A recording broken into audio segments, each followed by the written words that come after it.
Les mauvaises nouvelles vont vite. Apprenant la grande épreuve qui frappait Job, 3 de ses intimes amis décidèrent d'aller le voir pour le consoler et de faire le voyage ensemble. Tout en cheminant, ils devisent sur les malheurs qui ont frappé le patriarche. Ils en supposent les raisons possibles et arrivent à la même conclusion. En conséquence, ils décident qu'ils parleront de telle et telle manière à celui que Dieu a mis à l'épreuve. Aujourd'hui encore, les choses vont de même, le cœur humain n'a pas changé. Combien sont-ils ceux qui savent remettre les affligés entre les mains de Dieu, ceux qui savent les aider à croire et à demeurer fermes jusqu'au bout? Moins nombreux encore sont ceux qui peuvent dévoiler au cœur affligé les desseins à la réalisation desquels Dieu travaille en eux par l'épreuve. Ignorant les raisons profondes des tribulations qui atteignent l'enfant de Dieu, nous sommes enclins à juger d'après ce que nous voyons ou d'après ce que nous entendons, selon la mesure de notre développement personnel. Voici les amis de Job presque au terme de leur long voyage. De loin encore, ils aperçoivent un homme sur le tas de fumier hors de la ville.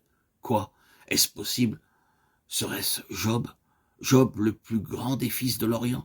Ce pauvre erre sur la cendre pourrait-il être Job qu'ils ont connu? Ayant porté les regards sur lui, ils ne le reconnurent point. Ils élevèrent la voix et pleurèrent. Comment les puissants sont-ils tombés? Alors ils déchirèrent leurs manteaux, ils jetèrent de la poussière au-dessus de leur tête, car leur douleur était sincère et profonde. Puis, venus jusqu'à leur ami, ils restèrent muets, assis à terre 7 jours et 7 nuits sans parler, car ils voyaient combien la douleur de Job était grande. Après cela, Job ouvrit la bouche et maudit le jour de sa naissance. Chapitre 3, verset 1. Le premier, il rompt le silence, et c'est pour répandre l'amertume de son âme, pour dire son horreur du jour qu'il a vu naître. Et ces paroles nous révèlent quelques-unes des pensées qui ont bouillonné en son cœur pendant les journées de silence. Mais il ne renie pas Dieu, il ne se révolte pas contre lui. Pour ses amis, il n'a pas de parole de bienvenue. En de semblables douleurs, les formalités habituelles ne sont plus de saison. Périsse le jour où je suis né. Ce jour anniversaire de ma naissance, ordinairement temps de fête et de joie, qu'il soit jour de ténèbres et de deuil. Pourquoi ne suis-je pas mort? Maintenant je serai en paix, je dormirai, je me reposerai avec les rois et les grands de la terre. Versets 11 et 13.